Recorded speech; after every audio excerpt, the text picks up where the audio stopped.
And as if my memory serves me right, you mentioned once that you didn't even get the COVID-19 injection, right? Yeah, yeah. So you still haven't got it.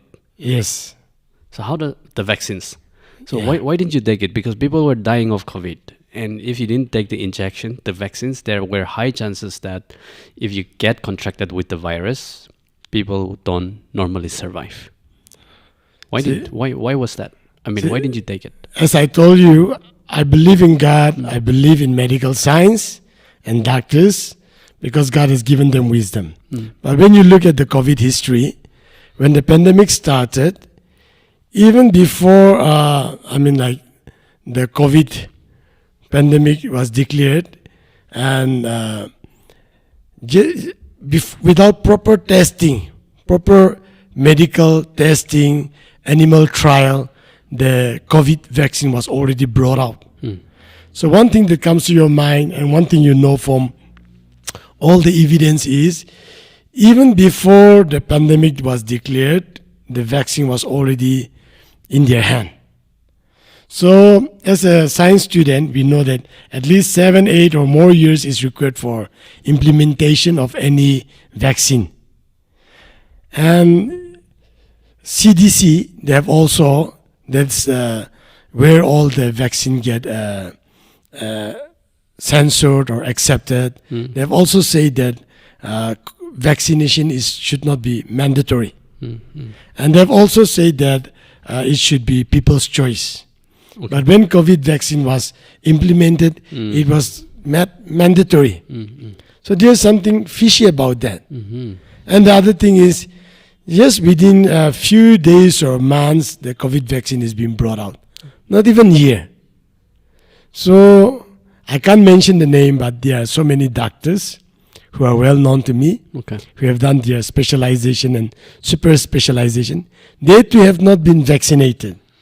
Instead, during the pandemic, when we were going for rally on the street to fight the government, they were the one encouraging us, saying, as a medical practitioner, we cannot go. But we know what the government is doing is not right. It's not constitutional. I agree. So please go ahead and do it, because they are not following the proper protocols. Okay.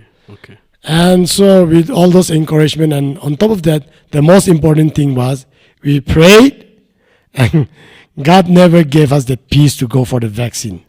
See, some of our family members have also been vaccinated, and after that, instead of getting healthier, they got sick. And people who got vaccinated were the one who keeps on getting the COVID again and again. People like us who keeps on praying for the COVID patient without any masks or sanitizer or getting vaccinated, we don't get infected.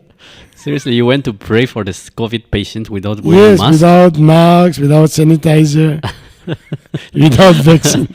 Where did you get all this courage from? I mean, isn't it scary? Was because for now it's fine, but those days, 2021, it was like an apocalypse. You remember, like the whole city, the whole town was shut, and everyone was scared of that. But in the middle of that, you had to go to the hospital, prayed for the COVID vaccine without wearing a mask. Let alone just visiting. You didn't even wear mask. Yes. I mean, like, just to enter the hospital, we use masks. But once we are inside the ICU or cabin, we just remove our masks. I just remove my masks, and I also just go lay my hands on them. Isn't it very risky to do this? It's like doing stunts. If you read some of the gospel books, I mean, like Christian literature, you will see the story of John G. Lake. Oh, I see. Okay. So during the pandemic that was going on in Africa, he went and prayed for everyone who was getting infected, and they were getting healed. So the doctors and scientists were amazed and shocked. So they invited him and did a show like this with him, and they put the virus on his hand. So as soon as the virus was put on his hand, and they looked with a microscope, with a powerful microscope, the germs died in his hand. Oh, okay. John G. Lake. Wow. It's all there. You go and see. It's documented. I see. So like testimony like John G. Lake, what God did through John G. Lake, That also was a motivating factor. And the other thing, as you said, during the time of Jesus, leprosy was looked to as a very contagious sickness. Absolutely, absolutely. So everyone stayed away from them. Yes. But you look at Jesus, he never stayed away from them. He reached out to them, he touched them, he healed them. So according to the Leviticus law, if an unclean person, that is a leper, touch you, you also become unclean. Okay. But instead of Jesus becoming unclean, when he touched the unclean people, the unclean always got healed. Wow. So in the same manner, that faith with the Word of God, when I went to pray for the COVID patient without masks or sanitizer or getting vaccinated, that was the revelation that was in my heart. And so with that faith, I went and prayed, and I had so much peace to not to use all those things. Okay. So whenever I prayed, I saw healing and miracles. So after you got in contact with the patient, COVID patient, you had to go back home and, be with your family members. Yes. Be with your children. Yes. You were not scared? No, because we were all in the same page.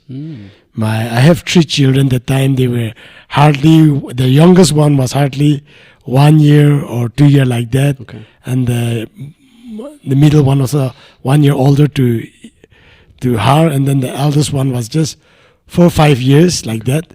But in the midst of all those, they were young, they didn't knew, but my wife and myself, we already prayed about it, and God just made us to know that He's still in control. Okay. I think personally I would not be able to do that because definitely I don't have the faith that you have. I'm trying to spend my time. I will spend my time to try to digest and understand where it takes me. But I really appreciate the gut that you have, the conviction that you have. As in, you live out what you believe. You live out what you're convicted of. So it's wonderful. I mean, it's a true courage of a person.